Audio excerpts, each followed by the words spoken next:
Yo, what's going on, everybody? My name is Phonics, and today is going to be what episode is this? I believe it's episode 10 of Elite Showcase, and for those of you guys who are new, this series basically I just pick an elite weapon. In this case it's going to be the Bal-Inferno, and I just review it, show you guys the positives and negatives of the weapon and whether it's worth keeping. I'll show you guys the gameplay in the background, which in this case the gameplay in the background is going to be a 60 gun streak using the Bal-Inferno. I really like this weapon, but I'll get into more of that in a second. So if we could, I want to ask you guys for 30 likes on today's video. That really mean a lot to me. It helps my channel grow. I'm just trying to get my channel out there, and I feel like a like from you guys would really mean a lot to me. So if you could smack that early like button, I really appreciate it. But anyway, let's get right into it. I'll throw a picture up on screen so you guys can see the stats, and let's go over it. So the main thing is +1 to the fire rate, +2 to the handling. And for those of you guys know, a lot of my subscribers know, handling isn't, reload speed. Handling is the hip fire spread. And then it has -3 to the mobility. And a lot of you guys know also that mobility is the ADS time. So what that means basically is it has an increased fire rate.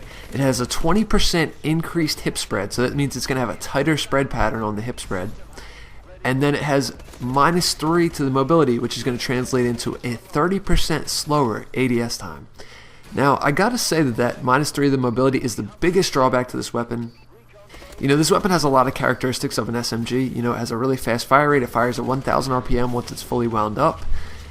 It has a tighter hip fire spread. It wants to be an SMG. The biggest drawback, though, is that -30% to the ADS time. This weapon aims down sight like it's a freaking LMG. Like, it has that really slow, really pathetic ADS time, and that's really what hurts this weapon for me. Now, if you're one of the players that doesn't really like a fast fire rate like I do, then I think you'd be more centered towards the Obsidian Steed.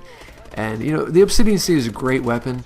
It hits hard, but it has a slower fire rate. It has a slower fire rate actually than the regular Bal.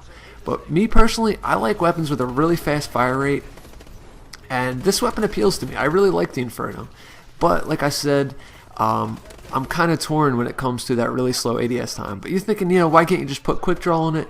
Well, here's the situation. I guess I'll go over class setup right now, just because now that we're talking about ADS times and all that. So the best attachments you want to run on this weapon are going to be number 1, stock, because stock is crucial on ARs in this game to stay mobile. Number 2 is going to be extended mags, because this weapon has such a fast fire rate. You want to be reloading as little as possible, so extended mags is definitely a plus.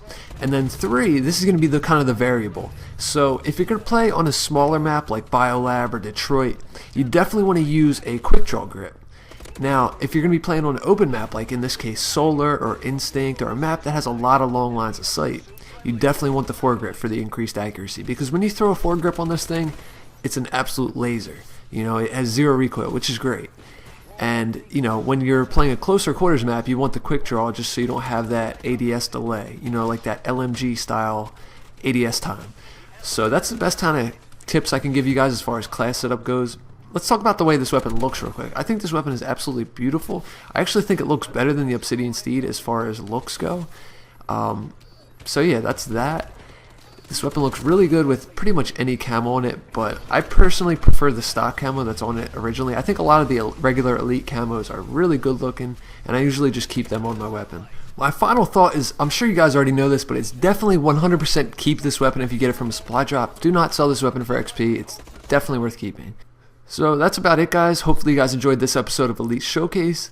Like I said, it's a 60 gun streak. Make sure you guys drop a like. It really helps my channel grow. I'd really appreciate it. My name is Phonics, and I'm out. Peace, guys.